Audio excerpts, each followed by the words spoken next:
بنی اسرائیل کی ایک عورت حضرت موسیٰ علیہ السلام کی خدمت میں حاضر ہو کر عرض کرتی ہے، اے اللہ کے نبی، مجھ سے بہت بڑا گناہ سرزد ہو گیا ہے اور میں نے اللہ جل وعلا کی بارگاہ میں توبہ بھی کر لی ہے، آپ دعا کیجئے کہ اللہ جل وعلا میری توبہ قبول فرما لے۔ حضرت موسیٰ علیہ السلام نے فرمایا، تیرا گناہ کیا ہے؟ اس نے عرض کیا، اے اللہ کے نبی، مجھ سے زنا سرزد ہوا ہے جس سے میرے ہاں بچہ پیدا ہوا اور میں نے اس بچے کو بھی قتل کر دیا۔ حضرت موسیٰ علیہ السلام نے ارشاد فرمایا، اے فاسقہ فاجرہ عورت، یہاں سے چلی جا، کہیں تیری نحوست کی وجہ سے آسمان سے آگ نازل ہو کر لوگوں کو جلا نہ دے۔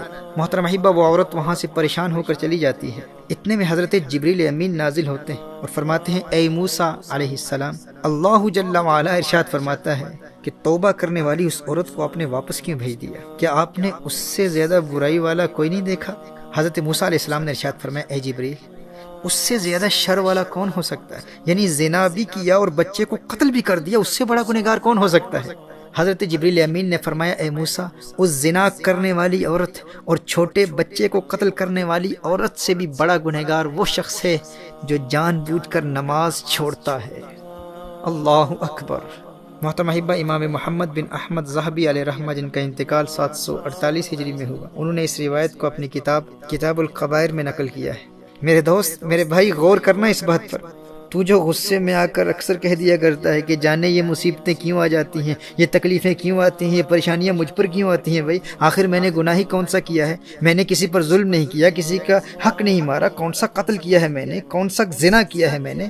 ارے نادان، تیری فجر قضا ہو گئی اور تو کہتا ہے تو نے کون سا جرم کیا ہے؟ تو نے غفلت کی وجہ سے عشاء کی نماز قضا کر دی اور پھر بھی کہتا ہے یار میں نے گناہ کون سا کیا، یہ تکلیفیں کیوں آتی ہیں، یہ مصیبتیں کیوں آتی ہیں؟ تیرا اللہ ارشاد فرما رہا ہے، اے موسیٰ، زنا کرنے والی عورت اور ایک چھوٹے بچے کو قتل کرنے والی عورت سے بڑا گنہگار آپ نے نہیں دیکھا؟ پھر اللہ جبریل امین کے ذریعے یہ پیغام موسیٰ علیہ السلام تک پہنچاتا ہے کہ اے موسیٰ، جو جان بوجھ کر ایک نماز بھی چھوڑتا ہے وہ زنا کرنے والی سے بھی بڑا گنہگار ہے اور قتل کرنے والے سے بھی بڑا گنہگار ہے۔ امام راضی علیہ رحمہ نے میرے آقا صلی اللہ علیہ وآلہ وسلم کے دور کی ایک عورت کا بھی ایسا ہی واقعہ نقل فرمایا ہے۔ اس سے بھی یہی جرم ہوا تھا، زنا کا ارتکاب ہو گیا تھا، اس کا خامند کہیں باہر گیا ہوا تھا، اس نے زنا کیا اور جو بچہ پیدا ہوا اس بچے کو قتل کر دیا۔ نبی کریم صلی اللہ علیہ وسلم کی بارگاہ میں حاضر ہو کر عرض کرتی ہے، یا رسول اللہ صلی اللہ علیہ وسلم، اس گناہ کا کفارہ کیا ہے؟ نبی کریم صلی اللہ علیہ وسلم نے ارشاد فرمایا، چونکہ تو شادی شدہ ہے اور تو نے زنا کا ارتکاب کیا ہے، اس کی سزا رجم ہے اور قتل کی سزا، اس بچے کے قتل کی سزا قتل ہے۔ اور دیگر دنیاوی اور اخروی سزائیں بیان کرنے کے بعد میرے آقا صلی اللہ علیہ وآلہ وسلم نے ایک بڑا ہی اہم جملہ ارشاد فرمایا۔ نبی کریم صلی اللہ علیہ وآلہ وسلم نے ارشاد فرمایا کہ تو جس پریشانی کی حالت میں گھبرائی ہوئی آئی تھی، میں نے تو سمجھا تھا کہ تیری نماز عصر قضا ہو گئی ہے۔ اللہ اکبر، اللہ اکبر، یعنی ایک نماز عصر کا قضا ہو جانا قتل و زنا سے بھی بڑا جرم ہے۔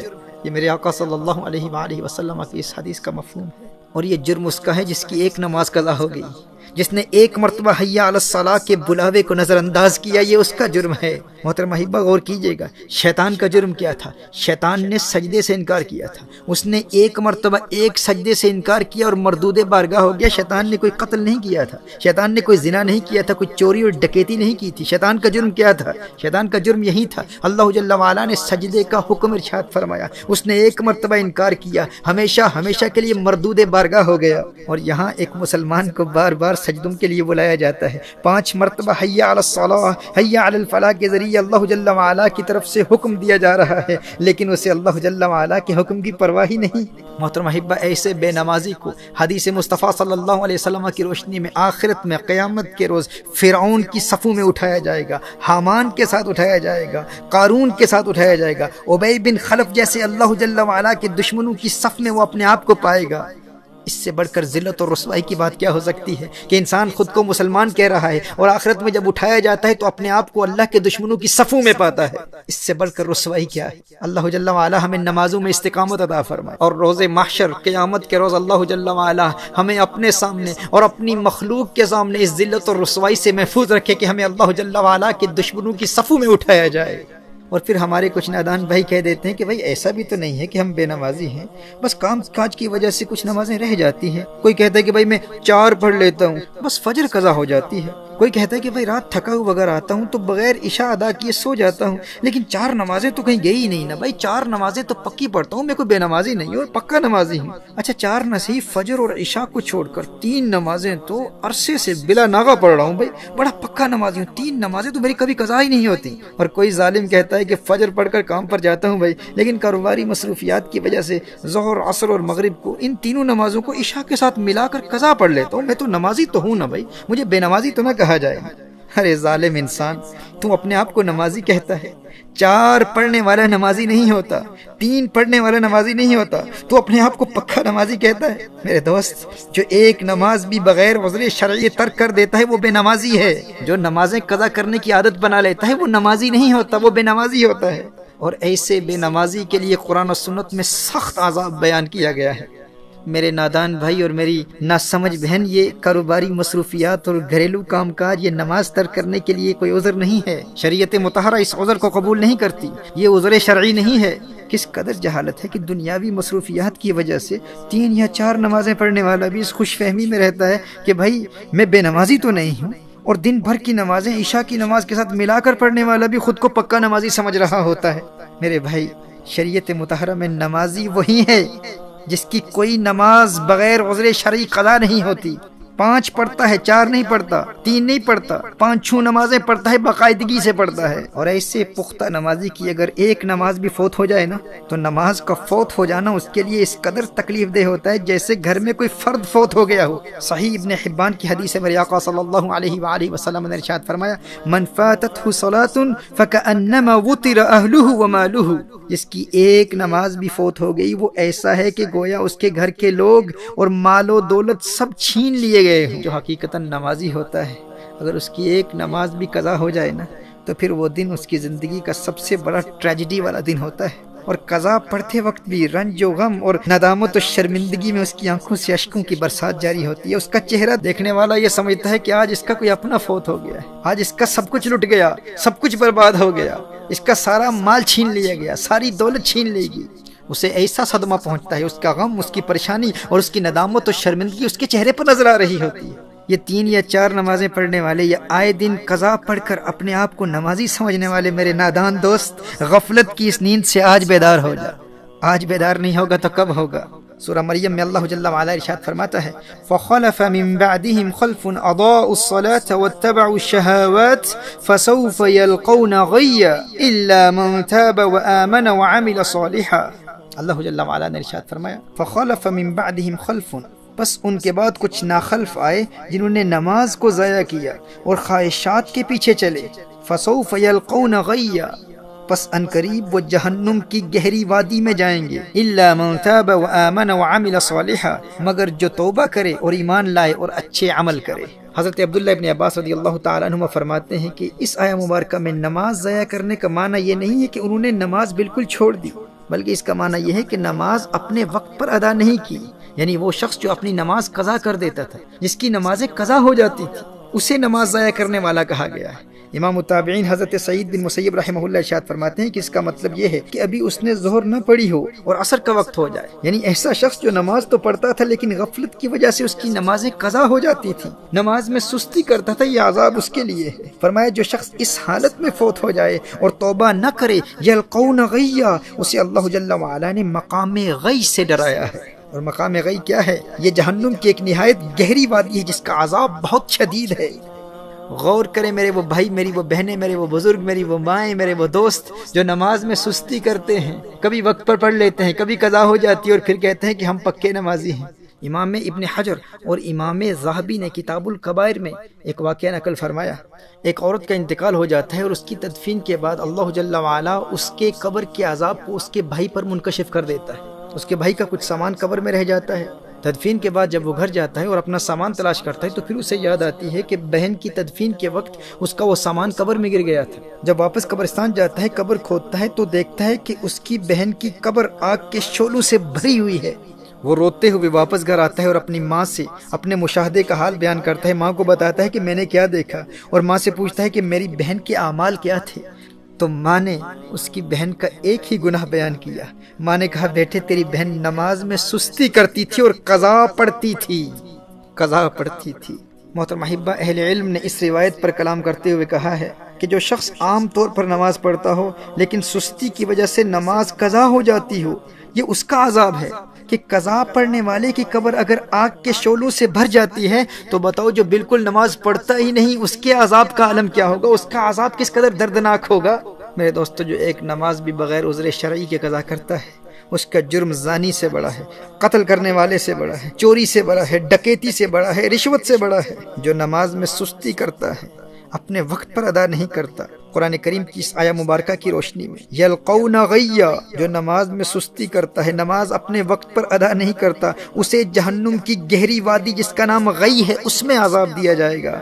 تو جو نماز پڑھتا ہی نہیں اس کا عذاب کس قدر دردناک ہوگا۔ میری آج کی یہ گفتگو اس کے متعلق نہیں ہے جو نماز بالکل پڑھتا ہی نہیں ہے، یہ اس کے لیے ہے جو نماز میں سستی کرتا ہے، قضا کرتا ہے۔ آج جتنی روایات پیش کر رہا ہوں یہ اسی حوالے سے پیش کر رہا ہوں، لیکن اس سے ان لوگوں تک بھی پیغام پہنچنا چاہیے جو بالکل نماز پڑھتے ہی نہیں۔ محترم احبہ، نماز کسی حال میں معاف نہیں، بیماری کی حالت میں بھی نماز فرض ہے۔ کھڑے ہو کر نہیں پڑھ سکتے تو بیٹھ کر پڑھیں، بیٹھ کر نہیں پڑھ سکتے تو لیٹ کر پڑھیں، پانی نہیں ہے تو تیمم کر لیں۔ نماز تو میدان جنگ میں بھی معاف نہیں ہے۔ محترم احبہ، نماز چھوڑنا تو بہت بڑی بات ہے، تارک الصلاح ہونا تو کجا۔ ہمارے اسلاف تو اس تصور سے بھی ڈرتے تھے کہ کہیں نماز میں سستی کرنے والوں میں ان کا نام نہ لکھا جائے یا نماز ضائع کرنے والوں میں ان کا شمار نہ ہو جائے۔ حضرت عبداللہ ابن عباس رضی اللہ تعالیٰ عنہما کی آنکھ میں پانی اتر آیا۔ لوگوں نے عرض کیا کہ اس کا علاج تو ہو سکتا ہے لیکن چند نمازیں قضا ہو جائیں گی۔ آپ نے فرمایا یہ نہیں ہو سکتا، میں نے نبی کریم صلی اللہ علیہ وآلہ وسلم سے سنا ہے کہ جو شخص نماز نہ پڑھے وہ اللہ جل وعلا کے یہاں ایسی حالت میں حاضر ہوگا کہ اللہ جل وعلا اس سے ناراض ہوگا۔ اللہ اکبر! کہا کہیں میرا اللہ ناراض نہ ہو جائے۔ حدیث شریف میں آتا ہے نا کہ من لقی اللہ وہو مودع للصلاۃ، جو اللہ جل وعلا سے یوں ملاقات کرے کہ وہ نماز کو ضائع کرنے والا ہو تو اللہ جل وعلا اس کی کسی نیکی کی پرواہ نہیں کرتا۔ وہ خود کو نیکوکار سمجھے گا کہ میری اور تو بہت نیکیاں ہیں، ٹھیک ہے میری نماز قضا ہو گئی تھی لیکن میں نیک تو ہوں، میں صدقات دیتا ہوں، میں نے مسجدیں بنائی ہیں، میں خدمت خلق بجا لاتا ہوں، میرے اخلاق اچھے ہیں، یعنی اس کی اور بے شمار نیکیاں ہوں گی۔ وہ روزے دار بھی ہوگا، اس نے حج بھی کیا ہوا ہوگا، وہ خدمت خلق بھی بجا لاتا ہوگا، صدقات بھی دیتا ہوگا، وہ کہے گا کہ میری اور بے شمار نیکیاں ہیں، میں ایک اچھا انسان ہوں، کبھی کسی پر ظلم نہیں کیا، میں نے کبھی کسی کو مارا نہیں ہے، میں نے کسی کو کوئی تکلیف نہیں پہنچائی۔ کہا کہ اگر وہ تارک الصلاح ہے، اگر اس کی نمازیں ضائع ہو جاتی ہیں، اگر وہ نمازیں قضا کرتا ہے تو اللہ جل وعلا کو قیامت کے روز اس کی کسی اور نیکی کی پرواہ نہیں ہوگی۔ یہ حضور اکرم صلی اللہ علیہ وسلم کی حدیث ہے۔ اور ایک حدیث شریف میں آتا ہے من ترک الصلاۃ لقی اللہ وہو علیہ غضبان۔ اللہ اکبر! کہا کہ جس نے نماز ترک کی قیامت کے روز وہ اللہ جل وعلا سے اس حال میں ملے گا کہ اللہ اس سے ناراض ہوگا اور اس سے اللہ کے غضب کا سامنا کرنا پڑے گا۔ محترم احبہ، نبی کریم صلی اللہ علیہ وآلہ وسلم نے ارشاد فرمایا کہ قیامت کے روز بندے سے سب سے پہلے اس کی نماز کے متعلق سوال ہوگا، اس سے پوچھا جائے گا نماز پڑھتا تھا کہ نہیں۔ اور ایک روایت میں ہے کہ وہ قیامت کے دن اس طرح آئے گا کہ اس کے چہرے پر 3 سطروں میں لکھا ہوگا۔ پہلی سطر میں لکھا ہوگا اے اللہ کے حق کو ضائع کرنے والے، اور دوسری سطر میں لکھا ہوگا اے اللہ کے غضب کے ساتھ مخصوص، اور تیسری سطر میں لکھا ہوگا کہ جس طرح تو نے دنیا میں اللہ کے حق کو ضائع کیا اسی طرح آج تو اللہ کی رحمت سے مایوس ہوگا، آج تو اللہ کی رحمت سے مایوس ہوگا۔ میں حضرت ابن عباس رضی اللہ تعالیٰ عنہما کے حوالے سے عرض کر رہا تھا کہ آنکھ میں پانی اتر آیا اور لوگوں نے عرض کیا کہ اس کا علاج یہ ہے کہ چند دنوں کی نمازیں قضا ہو جائیں گی۔ فرمایا یہ نہیں ہو سکتا، کیونکہ میں نے نبی کریم صلی اللہ علیہ وسلم سے سنا ہے کہ جو شخص نماز نہ پڑھے وہ اللہ جل وعلا کے یہاں ایسی حالت میں حاضر ہوگا کہ اللہ اس سے ناراض ہوگا۔ محترم احبہ، اگرچہ ان کے اس عذر کی وجہ سے نماز چھوڑنا ان کے لیے جائز تھا، وہ اس عذر کی وجہ سے ہرگز تارک الصلاۃ نہ ہوتے، لیکن انہیں اس بات کا خوف تھا کہ کہیں نماز ضائع کرنے والوں میں میرا شمار نہ ہو جائے۔ اور ایک روایت میں تو آیا ہے کہ انہیں کہا گیا کہ آپ کی نمازیں قضا نہیں ہوں گی، بس 5 دن زمین کے بجائے بلند لکڑی پر سجدہ کرنا ہوگا، یعنی زمین پر سجدہ نہیں کر پائیں گے، سجدہ کریں گے لیکن بلند لکڑی پر سجدہ کرنا ہوگا۔ تو حضرت عبداللہ ابن عباس رضی اللہ تعالیٰ عنہما نے ارشاد فرمایا 1 رکعت بھی اس طرح ادا نہیں کروں گا۔ میرے دوست، جسے سجدے کی لذت مل جائے وہ کہتا ہے کہ بھائی بینائی جاتی ہے تو جاتی رہے، لیکن ایک سجدے کی لذت سے جو روشنی اور بینائی دل کی آنکھ کو ملتی ہے اس کا مقابلہ و موازنہ ماتھے کی آنکھ کی روشنی سے کہاں کیا جا سکتا ہے۔ وہ ایک سجدہ جسے تو گراں سمجھتا ہے 1000 سجدوں سے دیتا ہے آدمی کو نجات۔ وہ سجدہ روح زمیں جس سے کانپ جاتی تھی اسی کو آج ترستے ہیں ممبر و محراب۔ ویسے تو مسجدوں میں ہزاروں سجدے کرنے والے ہوتے ہیں، لیکن جس سجدے کو آج ممبر و محراب ترستے ہیں وہ سجدہ کون سا ہے؟ یہ وہ سجدہ ہے جو اس قدر انہماک قلب اور حضوری قلب سے ادا کیا جاتا ہے کہ بندے میں ایسی انقلابی روح پیدا کر دیتا ہے کہ بندہ در در کی ٹھوکریں کھانے سے ہمیشہ ہمیشہ کے لیے آزاد ہو جاتا ہے۔ در در دیے در در نالوں، در بن جا ایک دردا، چول کتا کیوں اخویندائیں، در بن وقتاں وردہ۔ جب وہ ایک در کا در بن جاتا ہے پھر اللہ جل وعلا اسے در در کی در در سے ہمیشہ ہمیشہ کے لیے آزاد کر دیتا ہے۔ جب وہ اللہ کی بارگاہ کا منگتا بن جاتا ہے پھر کسی اور کی بارگاہ میں جولی پھیلانے کی حاجت کبھی پیش نہیں آتی۔ در در دیے در در نالوں، در بن جا ایک دردا، چول کتا کیوں اخویندائیں، در بن وقتاں وردہ۔ وہیں سجدہ ہے لائق اہتمام کہ ہو جس سے ہر سجدہ تجھ پہ حرام۔ وہی سجدہ ہے لائق اہتمام کہ ہو جس سے ہر سجدہ تجھ پہ حرام۔ حضرت سیدنا فاروق اعظم رضی اللہ تعالیٰ عنہ کی زندگی کے آخری ایام میں جب آپ پر حملہ کیا گیا تو ہر وقت جسم سے خون جاری رہتا، لیکن جب نماز کا وقت ہوتا اور انہیں بیدار کیا جاتا اس شدید بیماری اور کمزوری کی حالت میں، محترم احبہ غور کیجئے حضرت فاروق اعظم رضی اللہ تعالیٰ عنہ اس تکلیف میں کیا ارشاد فرماتے ہاں سنو جو نماز کو ضائع کرتا ہے اس کا اسلام میں کوئی حصہ نہیں ہے، اور اسی حالت میں پھر نماز ادا کرتے۔ آج ہمارے ہاں کوئی بیمار ہو جائے اور کوئی اللہ کا نیک بندہ اس بیمار شخص کو نماز کی تلقین کرے تو رشتہ دار اس کے دشمن ہو جاتے ہیں۔ بھائی اسے اس کی بیماری کا خیال نہیں، اسے اس کی تکلیف کا خیال نہیں، یہ اس حالت میں بھی اس کو نماز کی دعوت دے رہا ہے، اسے شرم نہیں آتی؟ اور بے شرم و شرم تم کرو۔ آج اگر کوئی اسے نماز کی تلقین کر رہا ہے، نماز کی دعوت دے رہا ہے، تو اگر وہ اس دنیا سے اس حالت میں چلا گیا تو شاید اس نماز کی برکت سے اس کی آخرت سنور جائے، شاید دل سے توبہ کرے اور اللہ جل وعلا ماضی کے اس کے تمام گناہوں کو معاف کر دے۔ یہ تو اس کی آخرت کی دائمی زندگی سنوارنے کے لیے اسے دین کی دعوت دے رہا ہے، تم اسے کہہ رہے ہو تم شرم کرو۔ یعنی جو دین کی دعوت دے رہا ہے، نماز کی دعوت دے رہا ہے، اس کی آخرت کو بچانے کے لیے بیچارے نے ڈرتے ہوئے کہہ دیا ہے تو تم اس کی قدر کرو، تم اس کا احترام کرو۔ بھائی وہ تمہارے بابے کی آخرت کو سنوارنے کے لیے اس کو دعوت دے رہا ہے۔ بھائی کسی بیمار کو نماز کے لیے بیدار کرنا دور حاضر میں تو بہت بڑی بات ہے۔ بیمار تو بیمار، آج ایک ماں اپنے 4 سال کے بچے کو صبح کے وقت اسکول کے لیے بیدار کرنے میں کوئی تکلیف محسوس نہیں کرتی، لیکن 15-16 سال کے بچے کو فجر کے وقت جگانے کے عمل کو شدت پسندی اور ظلم سے تعبیر کرتی ہے کہ یہ ظلم ہو رہا ہے۔ بھائی یہ تھکا ہوا ہے بیچارہ، اس کی عمر ہی کیا ہے، ابھی چھوٹا بچہ ہے، لیکن وہ 4-5 سال کے ننھے بچے کو اسکول کے لیے بیدار کرنے میں کوئی تکلیف محسوس نہیں کرتا، کوئی اسے ظلم نہیں کہتا، کوئی ماں یہ نہیں کہتی کہ اس پر ظلم ہو رہا ہے، یہ کم سن بچہ ہے، کم عمر بچہ ہے، اس کو اس وقت بیدار نہ کرو، اس کو اس وقت تکلیف کیوں دے رہے، کوئی نہیں کہتا۔ 4-5 سال کے ننھے بچے کا دنیاوی مستقبل سنوارنے کے لیے اسے ہر تکلیف برداشت کرنے کی تربیت دی جاتی ہے، بلکہ باپ ماں سے ناراض ہو جاتا ہے کہ تو نے اسے اسکول کے لیے کیوں نہیں جگایا، لیکن 15 سال کے بچے کے دونوں جہانوں کے مستقبل کو برباد کرتے ہوئے کسی کو شرم نہیں آتی۔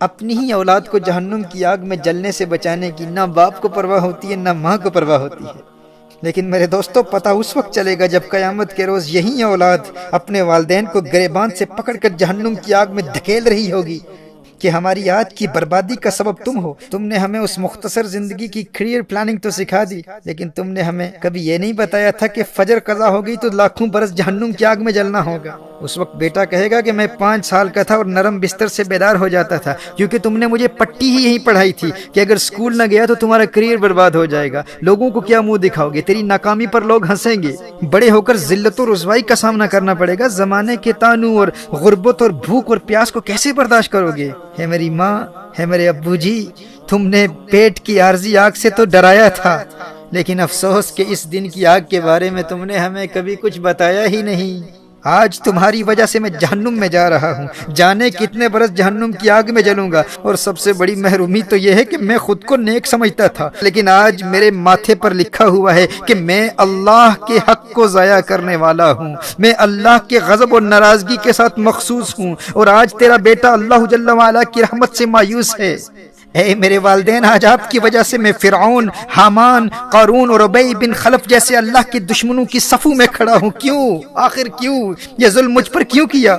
آج اللہ کی ساری مخلوق میری پیشانی پر لکھی ہوئی ان عبارتوں کو پڑھ رہی ہے۔ ابو جی دنیا کی نظروں اور دنیا کے تانوں سے تو ڈراتے تھے، لیکن اس دن کی رسوائی کا ذکر بھی نہیں کیا، مجھے کبھی بتایا ہی نہیں کہ یہ دن بھی آنے والا ہے۔ کاش کہ تم نے مجھے جگایا ہوتا، کاش کہ تم نے مجھے نماز کی اہمیت بتائی ہوتی۔ تمہیں فجر کے وقت میرے آرام کا بہت خیال تھا، اور پورا دن جب اسکول میں گزار کر میں گھر واپس آتا تو ہوم ورک کے بارے میں بات کرتے، ہوم ورک کیا ہے یا نہیں، ٹیوشن پر بھیجنے کا اہتمام بھی کیا جاتا، اور جب میں ٹیوشن سے واپس آتا تو فوراً کہا جاتا اب آرام سے سو جاؤ کیونکہ ارلی مارننگ جاگنا ہے۔ عشاء کی نماز کے بارے میں مجھے کبھی تم نے بتایا ہی نہیں کہ عشاء بھی پڑھنی ہے۔ فجر کے وقت جگانے کا اہتمام کبھی تم نے کیا ہی نہیں کیونکہ تمہیں میرے آرام کا بہت خیال تھا نا۔ ارے جب 5 سال کا تھا تو دنیا کی ناکامی کے ڈر سے اسکول کے لیے بیدار ہو جاتا تھا، تو 14 سال کی عمر میں آخرت کے عذاب سے بچنے کے لیے میں کیوں نہ بیدار ہوتا۔ کاش کہ تم نے مجھے جگایا ہوتا، کاش کہ تم نے مجھے نماز کی اہمیت بتائی ہوتی۔ میرے بھائیو، اپنا اور اپنی اولاد کا دنیاوی اور اخروی مستقبل سنوارنے کے لیے آج بیدار ہو جاؤ۔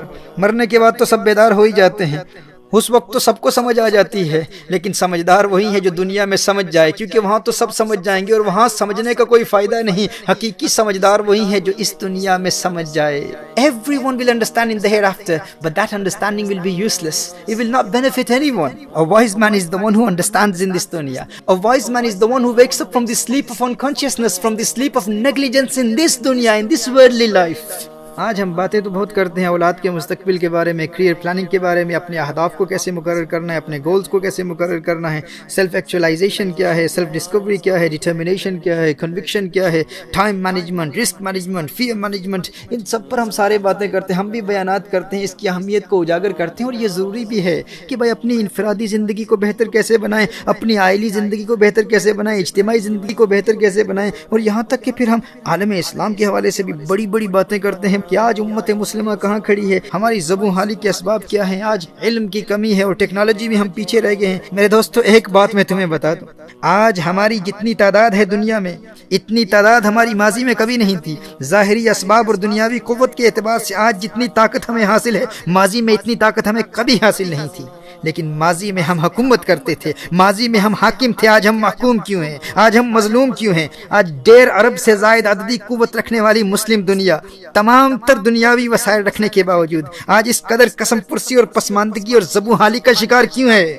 آج اسلحے کی قوت بھی ہے، فوجی قوت بھی ہے، آج 56 مسلم ممالک ہیں، ہر طرف مساجد ہی مساجد ہیں، درسگاہیں ہیں، علماء کی کثرت ہے، آج ہم ایٹمی طاقت ہیں، آج سب کچھ ہے، لیکن کیا وجہ ہے کہ وہ افرادی قوت کے اعتبار سے بہت کم ہونے کے باوجود وہ جہاں سے گزر جاتے تھے دشمنوں کے سینوں میں کپ کپی طاری ہو جاتی تھی، اور ہم جہاں سے گزرتے ہیں دنیا ہمیں دیکھ کر ہنستی ہے، ہمارا تمسخر اڑاتی ہے، ہماری تحقیر اور تذلیل کی جاتی ہے۔ آخر اس کی وجہ کیا ہے؟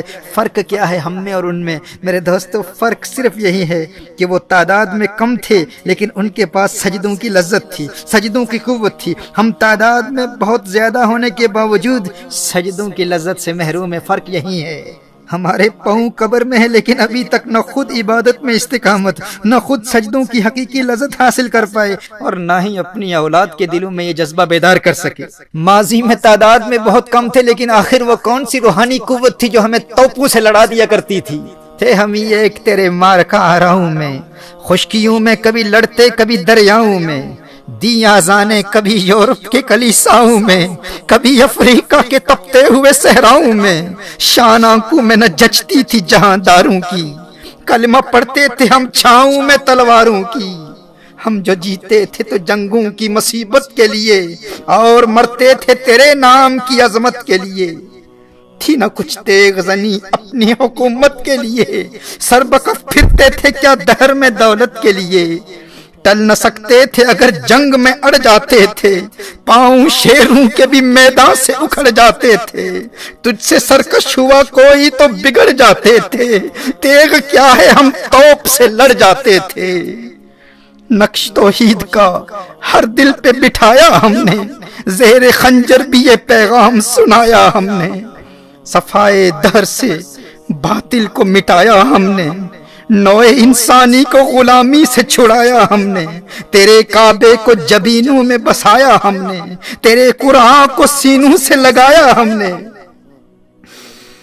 بنی اغیار کی اب چاہنے والی دنیا رہ گئی اپنے لیے ایک خیالی دنیا، ہم تو رخصت ہوئے اور انہیں سنبھالی دنیا، پھر نہ کہنا ہوئی توحید سے خالی دنیا، تیری محفل بھی گئی، چاہنے والے بھی گئے، شب کی آہیں بھی گئی، صبح کے نالے بھی گئے، دل تجھے دے بھی گئے، اپنا صلہ لے بھی گئے، آ کے بیٹھے بھی نہ تھے اور نکالے بھی گئے، آ کے بیٹھے بھی نہ تھے اور نکالے بھی گئے۔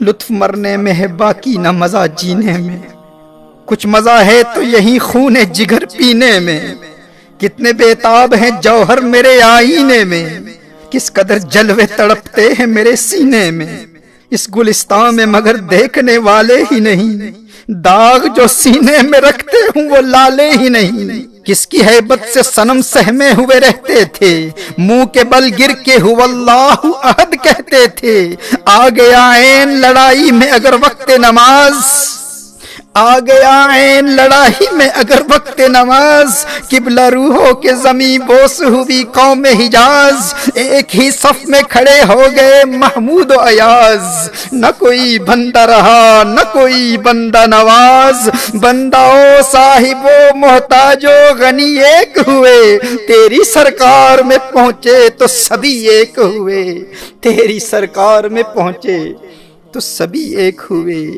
چاک اس بلبل تنہا کی نوا سے دل ہوں، جاگنے والے اسی بانگے درا سے دل ہوں، یعنی پھر زندہ نئے عہد وفا سے دل ہوں، پھر اس بادئے دیرینہ کے پیاسے دل ہوں، عجمی خم ہے تو کیا میں تو حجازی ہے، عجمی خم ہے تو کیا میں تو حجازی ہے، نغمہ ہندی ہے تو کیا لے تو حجازی ہے، نغمہ ہندی ہے تو کیا لے تو حجازی ہے۔ آج پوری دنیا کے مسلمانوں پر جو ظلم و تشدد ہو رہا ہے، ہماری ناکامی کا سبب کیا ہے اور ان کی فتح و کامرانی کا راز کیا تھا؟ وہ تعداد میں کم تھے لیکن پھر بھی دنیا میں چھائے ہوئے تھے۔ آخر کیوں؟ اس لیے کہ انہیں سجدوں کی لذت حاصل تھی۔ وہ 313 تھے لیکن جنگ کے میدان میں سجدے میں گر کر رب کو پکارتے تھے۔ وہ خلاق کائنات کی بارگاہ میں اپنی جبین نیاز خاک آلود کرنے کی لذت حاصل کرتے تھے۔ اپنے جسم کے 8 اعضاء کو زمین پر بچھا کر اپنی ناک اور پیشانی کو زمین پر رگڑتے ہوئے انتہائی عاجزی، تذلل، تضرع اور خشوع و خضوع کے ساتھ اپنی کمزوری اور اپنے ادنا ہونے کا اعتراف کرتے ہوئے سبحان ربی الاعلیٰ کے ترانے الاپتے، تمام جہانوں کے رب کی عظمتوں کا اعلان کرتے، تو یہ حضوری قلب والا سجدہ ایسے اللہ کے پیاروں کو معرفت حق کی منزلوں تک پہنچا دیا کرتا تھا۔ میرے دوستو، جنہیں سجدوں کی لذت سے روحانی قوت ملتی ہے وہ کبھی سجدہ قضا نہیں ہونے دیتے، اگرچہ وہ میدان جنگ میں ہوں، اور اسی لیے دنیا کی کوئی طاقت انہیں شکست نہیں دے سکتی تھی۔ انہی سجدوں میں وہ اللہ کو پکارتے اور اللہ کی غیبی مدد حالت جنگ میں نازل ہوتی، اور حالت جنگ میں بھی کبھی ان کا سجدہ قضا نہیں ہوتا تھا۔ وہ رب سے سجدے کی حالت میں راز و نیاز کی باتیں کیا کرتے تھے، اور ہم حالت امن میں بھی اپنے آرام دہ بستروں میں غفلت کی نیند سوتے رہتے ہیں، نہ خود بیدار ہوتے ہیں اور نہ اپنی نوجوان نسل کو سجدوں کی لذت سے روشناس کراتے ہیں۔ اگر آج تمام مسلم دنیا سجدے میں گر کر اس رب کو پکارے تو رب کعبہ کی قسم انقلاب آ جائے۔ کم از کم مجھے سننے والے تو آج دل سے پختہ ارادہ کریں کہ آج کے بعد ہماری کوئی نماز قضا نہیں ہوگی، اور نماز کی روحانیت تک رسائی حاصل کریں گے، اور سجدوں کی لذت خود بھی حاصل کریں گے، اور اپنی نوجوان نسل کو بھی عبادت کی لذت سے آشنا کرا کے حقیقی کامیابی کے اسباق پڑھائیں گے۔ اب دنیا کی کوئی طاقت ہمیں ہماری نماز سے محروم نہیں رکھ سکتی۔ اب 3 نمازیں پڑھنے والے نہیں، 4 نمازیں پڑھنے والے نہیں، پورے دن کی نمازیں عشاء کے ساتھ ملا کر قضا پڑھنے والے نہیں بنیں گے۔ ہم ہر نماز اس کے وقت پر ادا کریں گے، اور سجدوں کی ان روحانی فورسز کے ذریعے اپنے ان اسلاف کے نقش قدم پر چلیں گے جن کے متعلق علامہ اقبال علیہ رحمہ نے فرمایا، آ گیا عین لڑائی میں اگر وقت نماز، قبلہ رو ہو کے زمیں بوس ہوئی قوم حجاز، ایک ہی صف میں کھڑے ہو گئے محمود و ایاز، نہ کوئی بندہ رہا نہ کوئی بندہ نواز، بندہ و صاحب و محتاج و غنی ایک ہوئے، تیری سرکار میں پہنچے تو سبھی ایک ہوئے۔